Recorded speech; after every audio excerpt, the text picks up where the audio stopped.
తెలుగు ఓట్లు అన్నాం కదా, దాని గురించి ఒక ఆర్టికల్ ఉంది. తెలుగు ఓట్లు ఎంత క్రియాశీలకంగా పాత్ర పోషించాయి. పవన్ కళ్యాణ్ స్పీచ్ మీకు గుర్తుండే ఉంటుంది. 1 crore Telugus set to play key role in Maharashtra poll battle.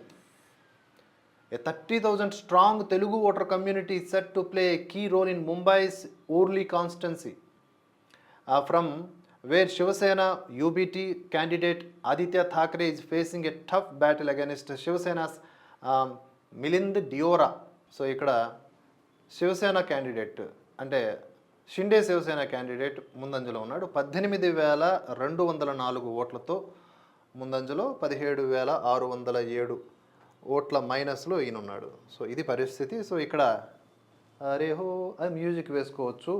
చాలా ట్రై చేసినప్పటికీ కూడా ఈయన ముందుకు రాలేకపోయాడు. రాజకీయంగా చూసుకుంటే కనుక ఇప్పుడు ఉద్ధవ్ ఠాక్రే శివసేన చాప్టర్ క్లోజ్ అనేలాగా జాతీయ వార్తల్లో మనకి కథనాలు వస్తూ ఉన్నాయి.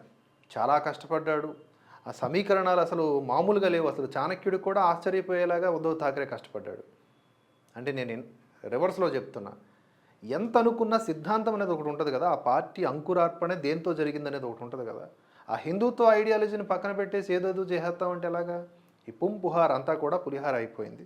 దానివల్ల వచ్చినటువంటి రిజల్ట్స్ ఒకసారి నేషనల్ మీడియా, ఇక్కడ మెయిన్ ఇది ఒకటి అన్నాను కదా, తెలుగు ఓట్స్ కూడా చాలా ప్రభావం చూపించాయి. అందులోన పవన్ కళ్యాణ్ చేసినటువంటి ప్రచారం కూడా కీలక పాత్ర పోషించింది. అందుకనే ఈరోజు తెలుగు మీడియా కొంత పవన్ కళ్యాణ్ గెలిపించారు అనేలాగా కొంచెం హై లెవెల్లో చెప్తున్నప్పటికీ కూడా పవన్ కళ్యాణ్ కీలక పాత్ర పోషించారు అనేది.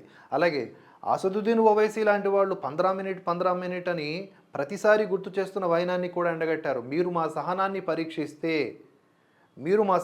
పరీక్షిస్తే తేడాగా, అంటే ఎప్పుడైతే మేము రియాక్ట్ అవుతామో, ఆ సహనం అనేది కోల్పోతామో, ఆ పరిస్థితులు ఎవరు ఊహించలేరు. ఇది పవన్ కళ్యాణ్ నర్మగర్భంగా హెచ్చరించారు. ఇవన్నీ కూడా సోషల్ మీడియాలో వైరల్ అయ్యాయి. మహారాష్ట్రలో ఉన్నటువంటి తెలుగు ఓటర్లను ప్రభావితం చేశాయి. సో ఇది పరిస్థితి.